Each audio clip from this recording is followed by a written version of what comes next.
Primetime local news, serving the Lakeland and Midwest regions. Good evening and thanks for joining us. More than 42% of Saskatchewan residents have been fully vaccinated against COVID-19. This comes as the province is preparing to drop all COVID-19 restrictions.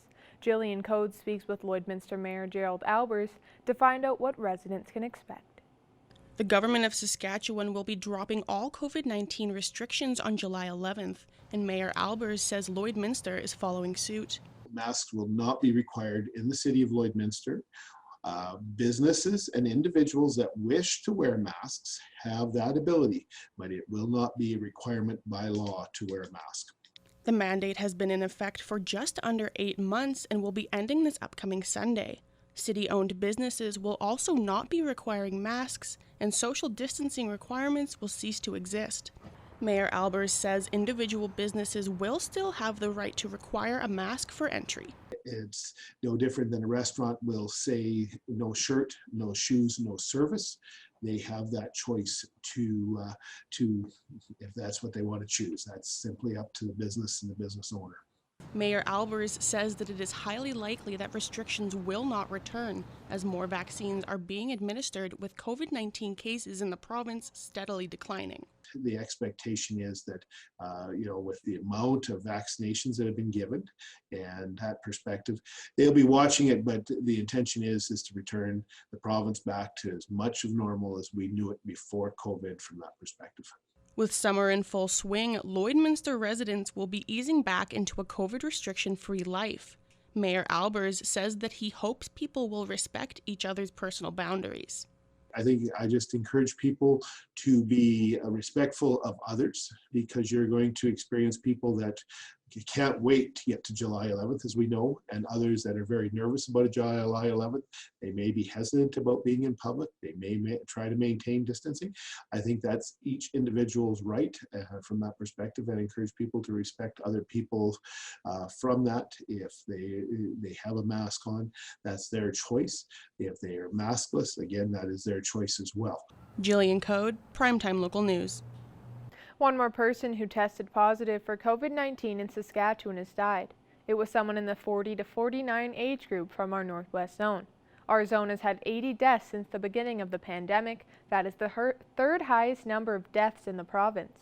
There are 53 new cases in Saskatchewan, with 1 in the Northwest. That case is in the immediate Lloydminster area, where we have 19 active cases. There are 319 active cases province-wide. 35 of those are in the Northwest. 64 people are in hospital, with 4 in our zone. More than 1.2 million doses of the vaccine have been administered in Saskatchewan, with over 75,000 in the Northwest. A new community lottery is looking to support not 1 but 4 nonprofits in the city. Border City Connects, Lloydminster Rescue Squad, the Lloydminster Region Health Foundation, and the Olive Tree are 4 nonprofits that will benefit from this new initiative, which will bring lots of help for the organization. We're very honored to be, involved with those, with the other 3 nonprofits. They're good, solid nonprofits in the community, and it's just a real pleasure and a real honor to work with the 4 of us. While the shares will go towards different uses within the nonprofits, Border City Connects are looking to use their shares towards a new caravan. We do have some caravans that are getting some pretty high mileage. They're still in just excellent shape, of course, because it's all highway miles. But we are looking at replacing one or two of those units in the near future. The 50-50 will be on a monthly basis for the next year, with the winner being picked on the final day of the month. To learn more on the lottery or to purchase tickets, head to lloyd5050.ca. The Lloyd X Chase the Ace jackpot is now over $600,000, and with 7 cards left, the Ace of Hearts is bound to be drawn soon. Jace Mackey has more ahead of tonight's draw. The Lloyd X Chase the Ace raffle continues on, and that jackpot continues to grow week after week. We're down to 7 cards now, and joining me to talk a little bit more about this is I'm joined today by Jackie Tomeyer, the Assistant General Manager of the Lloydminster Agricultural Exhibition Association. Jackie, thank you for taking some time to talk with me today. So starting off, can you just tell me where we're at now for the Chase the Ace raffle? Yeah, it is crazy down here for the last week. We are down to 7 cards. It's the 7th month. It's the 7th day of this month. So we will be really close to that $700,000 jackpot that somebody could walk away with tonight. Now, we're getting down to the end of it. There's a chance that the ace could get pulled today, but if it doesn't, we could really be getting down to maybe even the final card, hey? Yeah, it is looking like that. So last week there was an ace of diamonds pulled. So we're all wondering if the second or the last ace could come out a second week in a row, what the odds of that are. So we could definitely be looking at another week or two of this crazy raffle. Now the draw is happening on Wednesday, and people are able to still get their tickets, in person up until 6 p.m. today. Is that how it works? Yep, you betcha, till 6 p.m. And then what are the other ways that people can get tickets? That's the only way currently. So, but if the draw happens next week, they can go through e-transfer or our website and get tickets that way. And as the weeks have gone on and that jackpot has grown, has kind of the excitement from the community also increased? Absolutely. And our excitement with our volunteers has been incredible. We want to give a big shout out to all the volunteers that have helped week in, week out for this. We've had so much support. It's just been phenomenal. And we couldn't do it without, the 14 to 16 volunteers per day helping us fill out all these tickets. Our board's been incredible. And the people that are coming in, every Thursday when they come in, they're just like, oh, it didn't go again. I guess I got to buy more. And they just love it. Now, as that excitement kind of ratchets up each week, it's also exciting for the Lloyd X since this past over a year has been a difficult time, not being able to host events and stuff. So how big has it been to be able to have this, Chase the Ace as a way to kind of increase some revenues for the Lloyd X?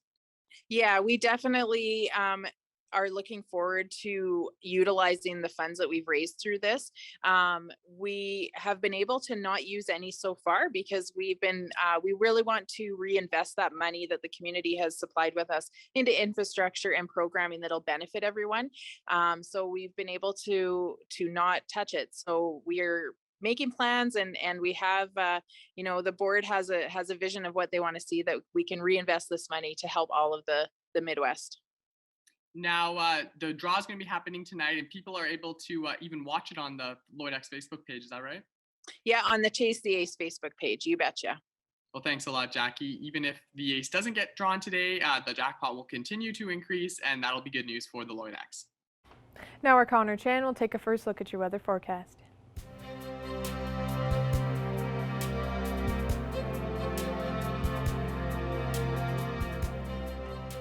All right, thanks very much there, Jasmine. As we take a look right now, 24 right now is what we're seeing at right now with a little bit of sun and clouds. We did see a lot more sun today and also warmer temperatures, pretty low winds for the most part as we are getting into closer to the weekend here. As we look into temperatures right now across other areas, we did see a little bit of rain last night. We could see that carrying over into tonight as well as into tomorrow as well. But 27 degrees out in Vermilion, 26 in Vegreville, St. Paul, 23 up in Cold Lake, 25 for Lac La Biche. And looking into Maidstone, North Battleford, we see 25 degrees along Highway 16 east there. Now taking a look at the satellite radar map, not a whole lot. Most of it's moving out kind of eastbound, very sporadically, but over the next couple of days, probably into tomorrow, we could see severe thunderstorm possibilities, mostly in the Saskatoon areas, and we could see chances of some thunderstorm of a possibility for us here in Lloydminster. So the chances of that happening are pretty imminent at this point, so we could see that over the next 24 to 48 hours as well. Looking overnight in North Battleford, 11 degrees with a few clouds, 28 degrees tomorrow with as it starts to continue to warm up as we get ready for the weekend here. Cold Lake overnight 14 degrees, and we'll see a little bit of clear skies for tomorrow with that high of 29 degrees for us here in Lloydminster. 27 will be our high for tomorrow as we are going to see a little bit more cloud coverage, and then like I said, possibly some rain tonight as well as even into tomorrow as well. Now as we look ahead into the next 3 days, we are going to start to see lots of clear skies ahead of us here as there is still that slight off chance we could see some thunderstorms making its way through Thursday, but for Saturday and Friday, mostly clear. there, close to 30 degrees. And then Saturday we will see 30 degrees with that high of 30 and a low of 15, and then 29 on Friday and a low there of 13. Now that is a look at your weather for now. Let's talk about the National Fishing Week contest going on. We have here, you have a chance to win one of 5 fishing rod packages courtesy of Catch Fishing giveaway there, and you can submit your photos of your fish or with your catch as well to our Facebook page. We will be doing the draw this Friday at noon. The contest closes, Friday at noon. So make sure you submit them sooner rather than later. That's a look at your weather for now. We'll have more primetime local news after the break.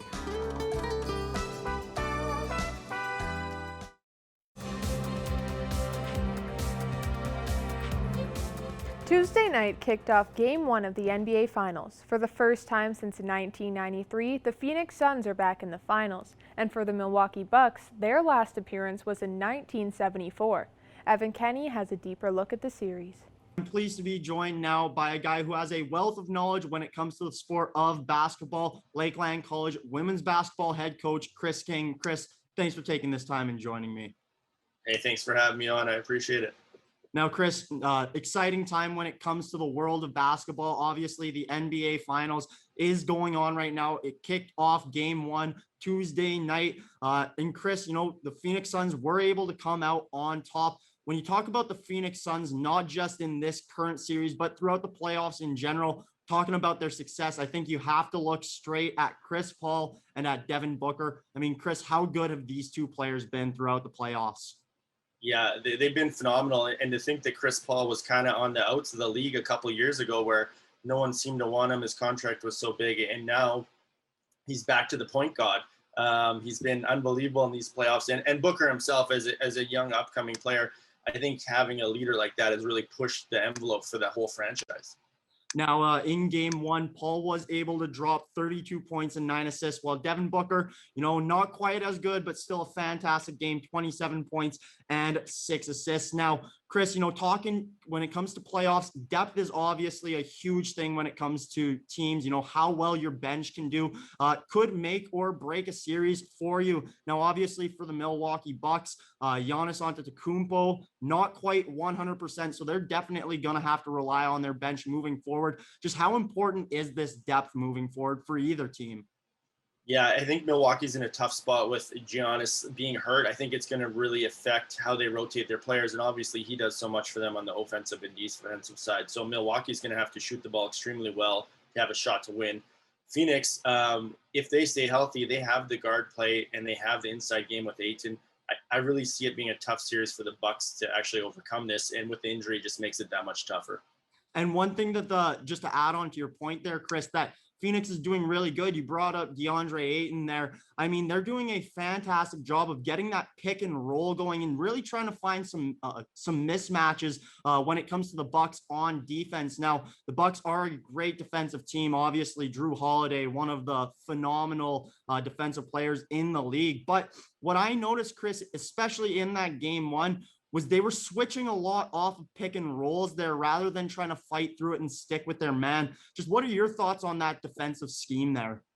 Yeah, I think, everyone loves to switch. It's easy and it makes teams uncomfortable. But when you have a point guard like Chris Paul and he can back that up and now he's got a speed advantage, it just puts your whole defensive scheme. You're basically playing trailer the whole time. So I think they're going to have to figure out a way to get the ball out of Paul's hands early and maybe over to Booker and hopefully that he makes bad decisions. But I don't think Milwaukee's going to stay with that strategy for the entire series. I think it's a product of maybe them having a few injuries right now and trying to figure out the Phoenix Suns. And now, Chris, I guess final question, wrapping things up here. Definitely the biggest question of all. Who do you like moving forward and winning this series and winning the NBA championship? And then a little reasoning why. Yeah, I think Phoenix Suns in 5 or 6. I just think they're the better team at this point. They're playing really great basketball. I hope to see Chris Paul win. It'd be great for the NBA. It's a great story. But to see the Bucks there, they're finally getting over the hump. I would be happy either way. But the nod for me is Phoenix. Yeah, Chris, I think I got to go with you on that one. Just looking at their depth, they were able to pull out a win with one of their starters, Jay Crowder, only dropping 1 point in that game. So that just shows you, the depth that the Phoenix Suns do have. And like you said, it would be fantastic to see Chris Paul pull one out here. Chris King, thank you very much for taking this time and joining me. Hey, thanks for having me. I appreciate it. Now our Connor Chan will take another look at your weather.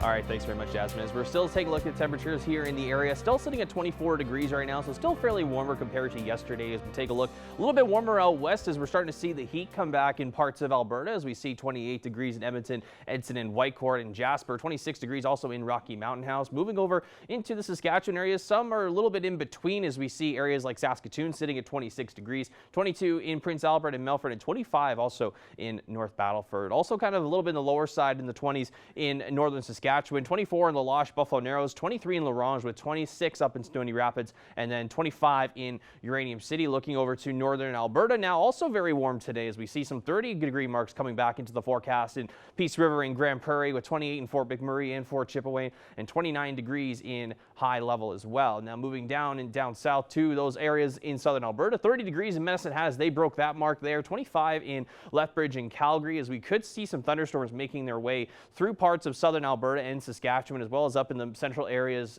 as well in the Edmonton and Saskatoon areas. So we could see some severe thunderstorms on their way soon for southern Saskatchewan as that low pressure system starts to make its way into the mix here in the prairies. 26 in Moose Jaw and Swift Current right now, with 27 up in Kindersley, and then 23 in Regina. Now as we look ahead to temperatures across the country, we do see a little bit more cloud coverage and cooler temperatures in Ontario today, with 19 in Toronto, 24 in Quebec City, 22 in Quebec City, excuse me, it's 24 in Winnipeg, 18 in St. John's, and 25 in Halifax. Still some cloud coverage emerging over in Vancouver, as also southern BC in some areas there in that province are also going to see lots of thunder showers and rain over the course of the next day or so. 21 up in Yellowknife, and then 18 for Whitehorse. Now there is still a slight chance we could see, the off chance we could see a little bit of rain as well for today and tomorrow. But for tomorrow, as we look ahead, we are going to be very warm back in our province here, as we're going to see in our area, excuse me, as we're going to see temperatures get close to 30 degrees here as we look at Vermilion with 29 tomorrow, 28 in St. Paul and Marwayne, 30 degrees in Bonnyville, so it should be some great weather for the next couple of days here. 30 in Lac La Biche, and for us here in Lloydminster, we'll see 27 degrees, so still pretty warm, and we'll see 28 degrees out in the Maidstone, North Battleford areas, as well as out in Macklin. Now looking ahead to the next 7 days here, there we go, as our graph kind of catches up there. 29 on Friday, 30 degrees on Saturday, so we're going to have lots of clear skies, lots of great weather for the weekend here. 25 on Sunday, 26 degrees on Monday with some cloud coverage still kind of hovering over for those 2 days. And then we start to clear up again for Tuesday. 26 will still be the high there. So we're going to average around 26 for that for the majority of next week, as we can kind of see here on the graph here. And then as we look at our averages, normally 23 is our daytime high for July, and averaging 11 for our daytime low for the month of July. So we're right around where we should be, and we're a little bit over in some days, but still going to be good, consistent weather nonetheless. That is a look at your 7-day forecast. We'll have more primetime local news after the break.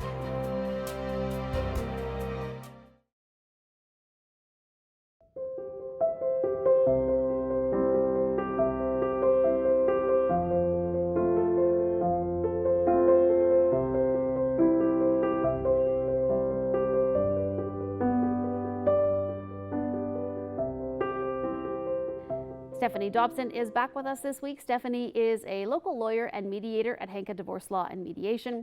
And we've been spending the past several months talking about a number of different issues surrounding divorce and separation in healthy, thriving families in two homes. And Stephanie, this week, this is a big one. We're going to be talking about child support. So we're going to call this part one of a two-part series because there is so much to talk about. So first of all, before we get into it, let's just talk about the basics of how child support is calculated. Yeah, you know, Stacey, when I was getting ready for this particular topic, we probably could have done this in an 8-part series. I mean, child support in and of itself is such a complicated topic, but I'm really going to just break it down into the very basics. And of course, you're going to need to talk to a lawyer, a divorce professional, to get really some of the specifics, because this is, of course, one of the most hotly contested and fought areas of law with respect to separation and divorce. So these are just the very, very basics. So let's start with base support. So that's what we're going to focus on today. This is the part of child support that covers food, clothing, and shelter. So it's the amount that most people will refer to as their monthly support. You know, you'll say, I pay $800 a month in child support, or I pay $600, or I receive $600 a month in child support. Typically, that's for that food, clothing, and shelter. So next week, we're going to be talking about the second component, which is what I call the extras. It's under Section 7 of the Child Support Guidelines. So you'll hear these expenses referred to as Section 7 expenses. It's a commonly used phrase. So under this part of the guidelines, there are specific categories of expenses that will get shared between two parents as part of the total support calculation. Okay, so Stephanie, you mentioned the base support. So let's dig into that first of all. How is the base support calculated? Right. So child support is calculated using something called the Child Support Guidelines. I'm sure lots of people have heard of these. So there's the federal child support guidelines, and then there's the provincial child support guidelines. And they'll apply to different people depending on their spousal relationship and their situation. But there's 4 components when you're actually getting down into the nitty-gritty of calculating child support. There's 4 components. So it's based on the income of the paying parent, the province of residence of the paying parent, the number of children, and then the parenting schedule or the parenting arrangements. So we'll get into that a little bit further. And when it comes to income, obviously that can be something that there's a number of different ways to figure that out. But in this scenario, how is income calculated? So income is one of the more contentious issues. It's calculated again using the child support guidelines, and it gets complicated. It can get complicated, shall I say. If it can be actually very simple, if one of you is the paying parent is a T4 income earner. So if they're an employee somewhere and they get 1 T4 or 2 T4s in a year, we can simply use that T4 number or their income tax return number to calculate their child support. The income for the purpose of child support. So where it can get complicated is where a parent earns money from other sources. So there might be things like a corporation, a trust, any other kind of business, a small business, farming income, fishing income, any other self-employment kind of income, where the personal tax returns may or may not show the full extent of someone's income. So in those cases, we need to look a little bit further than just that personal income tax return, and we need to look at all of the income sources to calculate support. Now, one of the things, Stephanie, that you mentioned is a factor that comes into play is a parenting schedule. So what about the parenting schedule can impact support?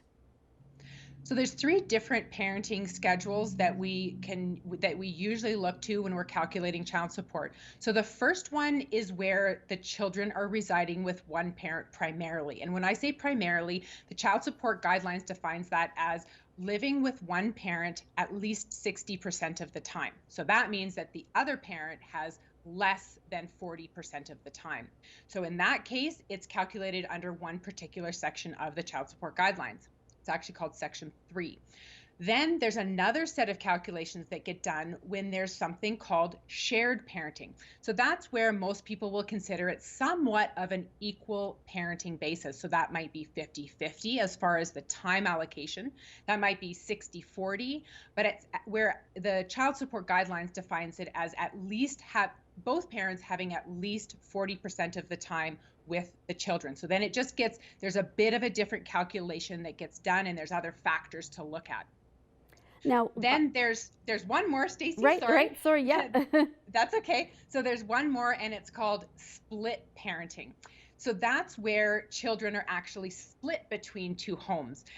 There might be 1 or more children living with mom primarily and 1 or more children living with dad primarily. And then yet again, there's some more calculations that get done. Now, this is a lot, Stephanie, to figure out. So if you are looking at trying to decide what support is, can you do it yourself, or do you have to have a lawyer involved? Well, everything is possible to be done as a self-represented person without a lawyer. No one has to get a lawyer. But my goodness, some of these things can be very complicated. And so as I said before, if you're very simple income earner, as in you earn T4 income, you can actually go to, there's a Government of Canada website. If you do a Google search for online child support calculator, you'll get to the Government of Canada website, and you can plug in your information, and it will and you press calculate, and it will spit you out a number. But for the most part, you'll need to get some kind of a divorce professional involved, whether it's a lawyer or a mediator or a judge involved, to help you to figure out support, because there are some of those things like income and even parenting arrangements. When people get down to the percentage of time that's spent with each parent, it can get a little bit more complicated. Well, Stephanie, this is a very complicated issue, and that's why we've broken it up. So thank you so much for speaking with us today about this. But next week we'll come back and we will tackle more and get even more in depth on how to figure out and some of the things that are involved with child support. So thank you once again for speaking with us this week. Yeah, thanks for having me, Stacey.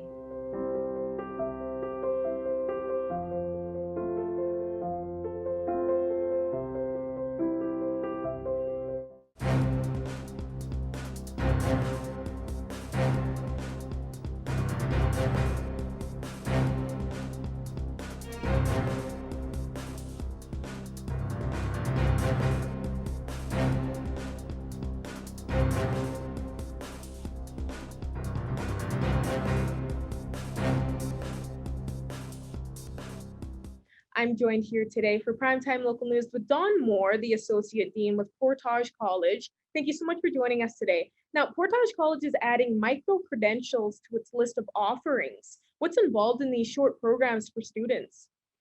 Yeah, as you mentioned, Portage is getting involved in micro-credentialing, and it's really exciting over at our institution. These micro-credentials themselves, they're a different way of viewing learning. And it's a shift towards more short bite-sized pieces so that folks can kind of upskill or reskill or take little bits of training more short-term and more independently as they're proceeding along with their educational journey. As you mentioned, Portage has just recently announced that we have 4 new micro-credentials, one of which is already out and 3 more to come in the fall as well too.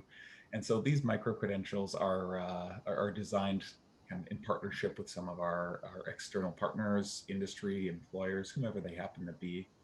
And so they've been working with some of our experts at our institution to create these shorter bite-sized training pieces to support individuals as they're pursuing their careers, either upskilling or reskilling. And why has the college decided to bring these short programs in only now and just not in the past?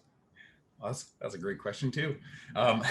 So micro-credentialing, it's not really something that's new, but it's something that's getting perhaps better defined and more popular as time goes on.